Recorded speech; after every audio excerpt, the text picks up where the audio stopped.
What's up everybody, another beautiful day on the Dragonflight beta, and we're back with some more raid guides and previews, and today we're taking a look at Heroic the Primal Council in the new raid Vault of the Incarnates. Now this is beta testing, so a lot of things can change, be added, or well scrapped altogether. So, the Primal Council, shockingly a council style fight. 4 bosses, each with their own element, as well as abilities and on-death abilities correlating with these elements, and lucky for us, each of the bosses have abilities that helps us counter the other boss's abilities. Very nice of them. A very well designed council, I must say. Regardless, we have Kadros Ice Wrath. Basically doesn't need to be tanked, hits like a moist noodle at best, but does need to be interrupted whenever they cast Frost Spike. Targets a rando player, deals a chunk of damage, and yeah, that's it. Just interrupt. And at 100 energy, Kadros starts channeling Primal Blizzard over 10 seconds, during which everyone in the raid takes a ton of frost damage every 1 second, and increases frost damage taken by 10%, and reduces fire damage taken by 15% per stack. However, at 10 stacks you become a popsicle. This also pulls you slowly in towards Kadros during this channel, potentially spreading other mechanics if you aren't careful. And Scorching Ground removes the Blizzard debuff and depopsiclify popsicles. And this Scorching Ground is made by Embar Firepath with his Meteor Axis. Embar targets 2 players with a 10-yard fiery circle.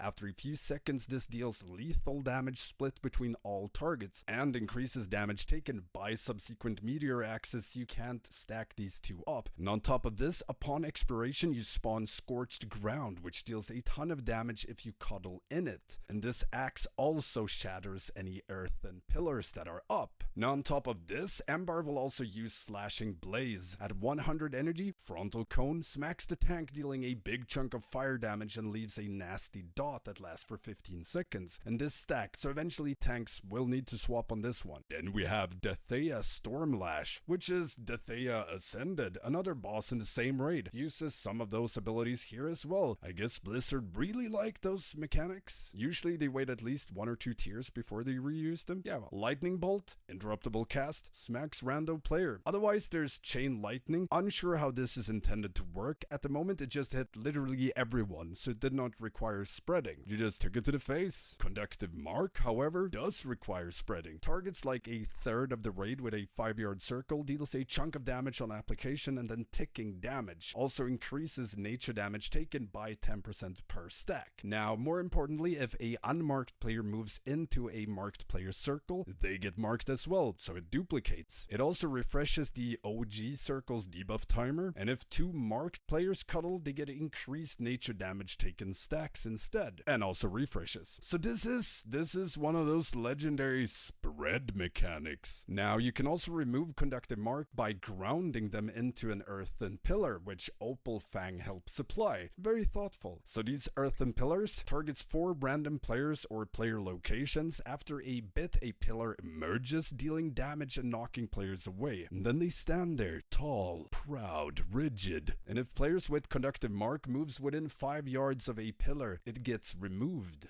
Very handy. Now on top of this, the aforementioned Meteor Axis, like I said, they remove earthen pillars, so if you place the big circle on top of the smaller pillars, they go bye-bye, which you'll need to not run out of space. Opal Fang will also crush her current target, dealing a big chunk of physical damage and increase physical damage taken by 100%. This also stacks, so again, do the tank swap thingy. Now on top of this, all of these bosses have an on-death mechanic. Kadros Ice Wrath, Glacial Convocation, which is a constant primal blizzard, if you will, ticking frost damage, which increases frost damage taken and can be removed by Scorching Ground. Dathea Storming Convocation summons a bunch of tornadoes at several players' location. Hugging one of these hurts you and knocks you back. Opal Fang Quaking Convocation periodically rips the earth beneath random players, dealing damage and interrupts spellcast for 4 seconds. And Firepath Burning Convocation, casting fiery volleys every 4 seconds, deals a large amount of damage on impact and leaves a dot. And all of these abilities are in effect from the moment the corresponding boss dies and until the fight is over, or you die, which means the fight is over. So might be a case where you, for example, nuke down Dathea fast to get rid of the Conductive Marks, which allows you to then nuke down Opal Fang to remove more earthen pillars from spawning, which then leads you to